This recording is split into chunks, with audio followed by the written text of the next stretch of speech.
Como a favela se tornou pentecostal e por que a favela tem mais igreja do que terreiro.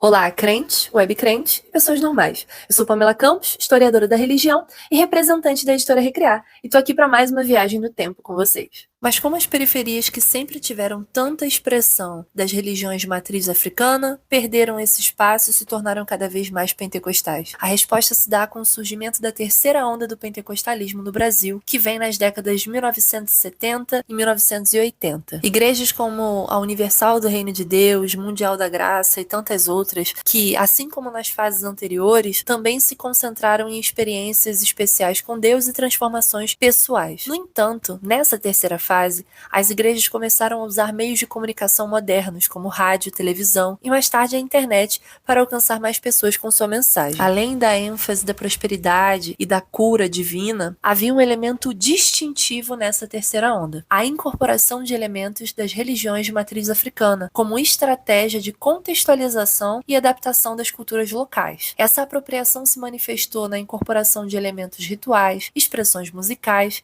e até mesmo nas terminologias ligadas a essas tradições, visando atrair esse público antes conectado com a Umbanda e o Candomblé. A popularidade das igrejas pentecostais da terceira onda nas favelas também se dá pela sua praticidade de falar de problemas reais, como dinheiro e saúde, além de oferecer esperança. Graças a Deus, não tenho dor de cabeça, não tomo remédio mais no coração, nem pros negros, nem pra pressão alta. E minhas varizes estão curadas, porque o Senhor Jesus foi quem me curou. Isso fez com que muitas pessoas deixassem as religiões africanas para seguir o pentecostalismo, além da questão principal que atravessa toda a nossa discussão: o fortalecimento do racismo instaurado pela concepção cristã às culturas de matriz africana.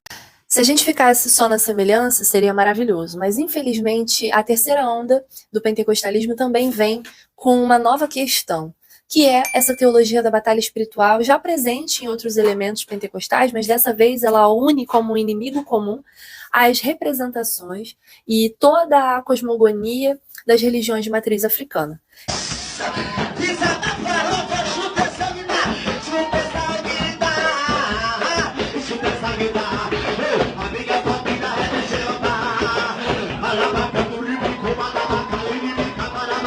Quem vai explicar isso pra gente com muita profundidade é a autora Bruna David de Carvalho, no livro Baixou o Santo no Reino dos Céus. Esse livro aqui é maravilhoso porque ela mostra como que foi a construção da Universal, né, com toda essa alimentação da estética da liturgia de culto de matriz africana, se apropriando para transformar a religião de matriz africana no inimigo do cristianismo e do crente.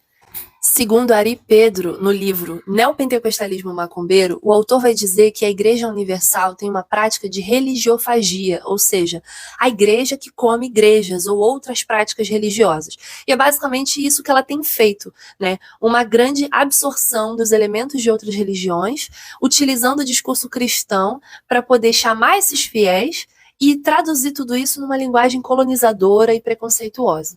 Isso é muito preocupante, mas ainda há um agravante. Essas pessoas de pentecostais independentes também estão na manifestação dos seus êxtases religiosos, da sua própria espiritualidade, trazendo um pouco da sua própria ancestralidade. Você já percebeu que a maioria dessas pessoas também são negras e periféricas?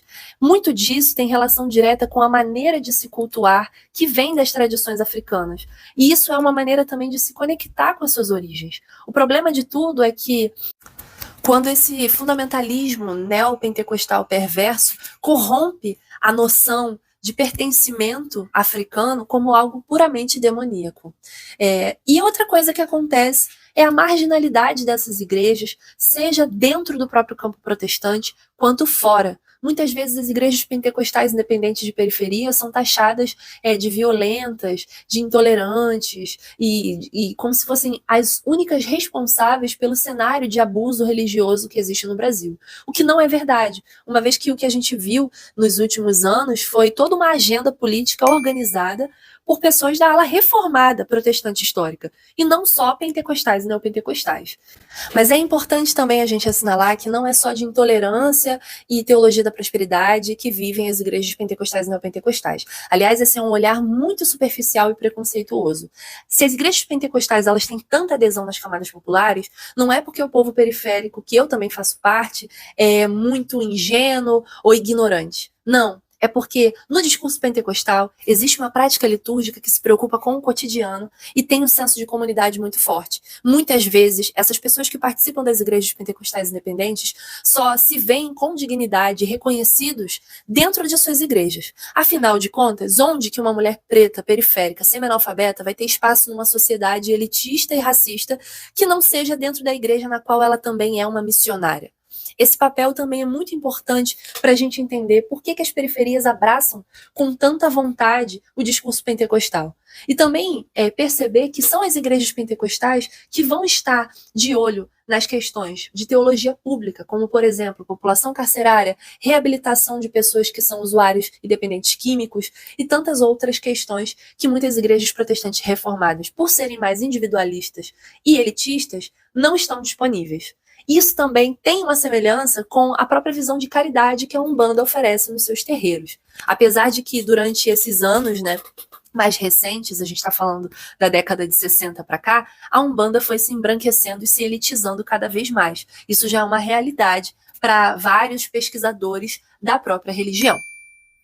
Mas o que é mais triste nisso tudo é que muitas pessoas que estão dentro dessas tradições pentecostais independentes e neopentecostais tiveram um passado de conversão, Elas faziam parte, muitas vezes, da religião Umbanda ou então do Candomblé e encontraram dentro dessa igreja pentecostal e neopentecostal uma aproximação litúrgica, uma semelhança. Uma vez que você já viveu essa lógica, é claro que você vai sentir muito mais facilidade de se adequar a um lugar semelhante do que, de fato, um lugar mais racionalizado, como são as protestantes históricas.